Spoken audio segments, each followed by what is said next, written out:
The new Bob Dylan biopic, A Complete Unknown, has only been in theaters a week, and already Tulsa's Bob Dylan Center is seeing a big uptick in visitors. I went out to the center today to learn more about what can be found there and the role it played in the film.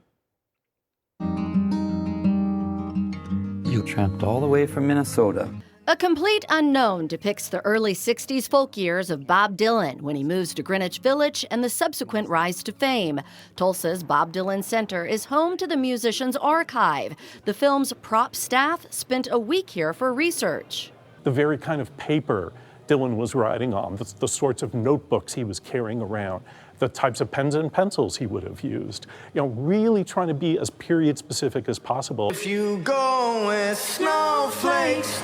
The film is garnering attention for that detail, as well as Timothy Chalamet's portrayal of the music legend.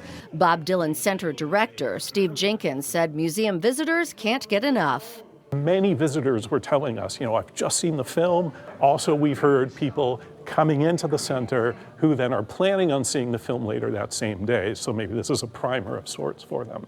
Moviegoers can immerse themselves into A Complete Unknown by coming to the center and finding artifacts talked about in the film, like letters to Dylan, saved flyers, photos, and the leather jacket worn at the Newport Folk Festival. I think viewers of A Complete Unknown will really get a kick out of seeing the real thing. Museum visitor Marshall Tinnermeyer moved to Tulsa a year ago for the music scene. My folks are passing through town, and so we're just out doing some stuff for the day. Yeah, and wanted to visit here. Right next door, fans can see more photos and artifacts at the Woody Guthrie Center. He is also depicted in the film as Dylan's inspiration during the final years of Guthrie's life. The Bob Dylan Center opened in 2022, 6 years after Dylan sold his archive to the George Kaiser Family Foundation and the University of Tulsa. I'm told Dylan largely selected Tulsa to have his archive here because the Woody Guthrie Center was already here as well.